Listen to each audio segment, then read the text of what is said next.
Homework 6.1, number 14. So we're going to try to model temperature, which is pretty sinusoidal, right? It cools off at night, it warms up during the day. And we can have a sine graph if it's consistent for a couple of days to model it, or a cosine. Outside temperature over a day can be modeled by a sinusoidal function. Suppose you know the temperature is 85 degrees at midnight, and the high and low temperatures of the day are 91 and 79 degrees respectively, assuming T is the number of hours since midnight. Write an equation. All right. So let's graph this out. So from midnight.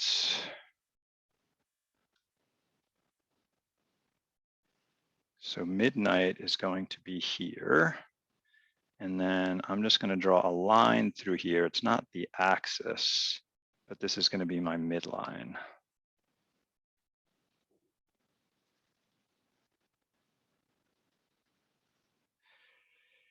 And to find the midline, I can use the max and the min, right? So they give me the high and the low.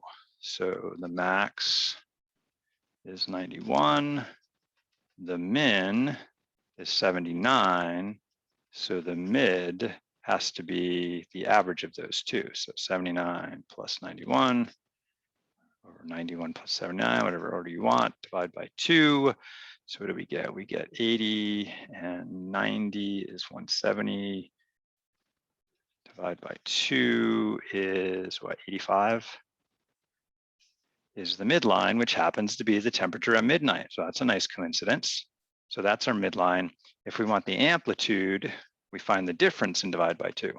So 91 minus 79, divide by 2, which is a difference of 12, I think. So I get an amplitude of 6 there. So here's my midline. My midline happens to be 85. So 85 is right here. And then if I go up 1, 2, 3, 4, 5, 6, that's my maximum of 91. And down 1, 2, 3, 4, 5, 6. That's my minimum of 79. So I got to run through there. All right, midnight. So which way does it go from there? High and low temperature from, and that's midnight right here, which would be T equals 0 is what they told me to use. It's because I'm doing number of hours since midnight. So midnight is T equals 0. We count after that. Suppose that you know the temperature is 85 degrees at midnight and the high and low temperatures of the day. So the question is, does it cool off or warm up after midnight? I think it's still cooling after midnight. So I'm thinking this thing's going to slice down through there like that. And then midnight again. So let's go 12 hours later. Let's say that's about here. That would be noon.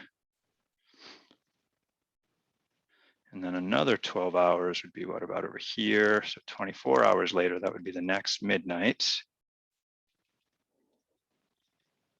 I should be passing through there again. I'm going to pass up through noon as it warms up. And then right in between here, I have to hit, I'm thinking the min's going to be down here. So I'm thinking it comes down like that. A little smoother. And then in between here, it's going to reach its max. So we go up to that and down. So I'm thinking this is my curve here.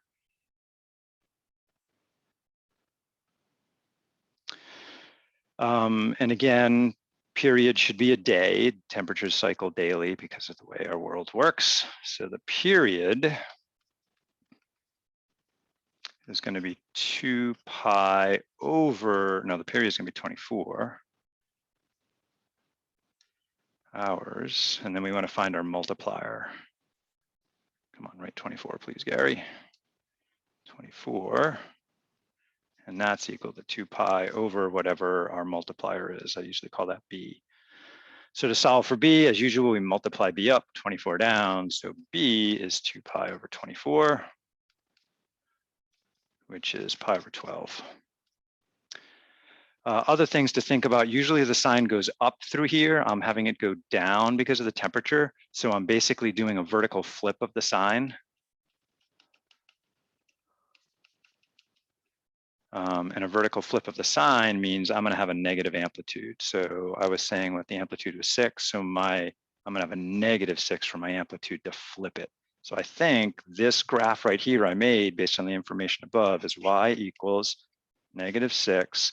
And again, I'm choosing the sign because the sign passes through the y-axis at its midline. And that's what this graph needs to do. With a cosine, I'd also have to do a shift, but here I don't have to do a shift. Excuse me. Period adjustment is pi over 12 to get a 24-hour period. I have no shift, so I'm just going to put an X there. And then I got to shift it up to 85. And then they wanted me to use D and T. All right, so D, Y, D for temperature, degrees, I guess. So the degrees at any particular time is -6 times the sine of pi over 12 times X. No, T, they want a T. Make sure you get the right variable, plus 85. Let's graph it and see if that is actually true, that it meets the conditions of this question. Let's just reload that. And then we'll have to rescale too. And one nice thing I like about GeoGebra, it's easier to rescale than Desmos. I'll show you how to do it in Desmos too.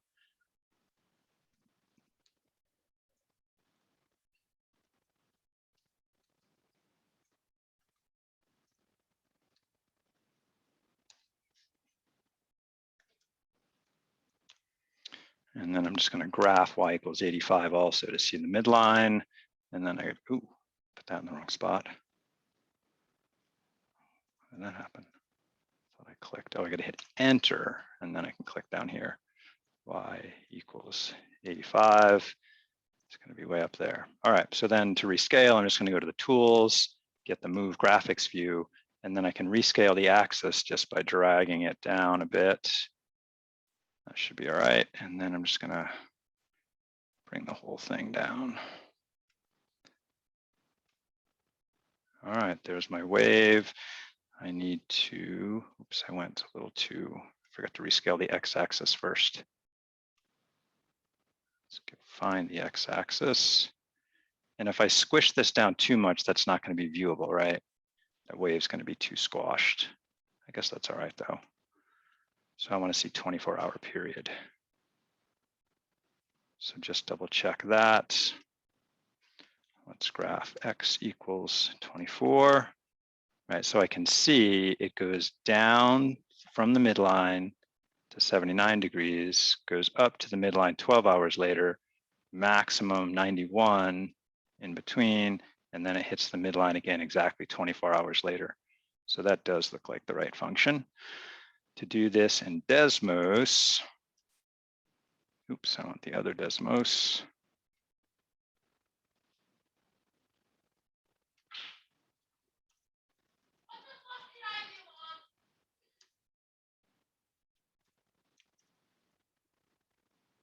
Okay.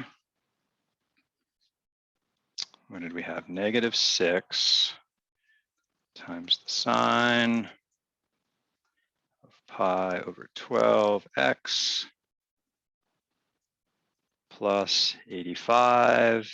And then we have to go to the monkey wrench here to pick a new scale. So I want to go from, let's say, 0 to, I don't know, let's go 36, out a little bit. And then for y, I really only need to see from like 70 to 100 maybe.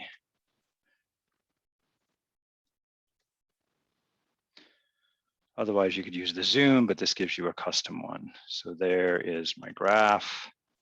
And we can double check it behaves right by again, putting the midline in there, y equals 85, and double checking the period with x equals 24. Yeah, looks good. So we found a function that meets those conditions.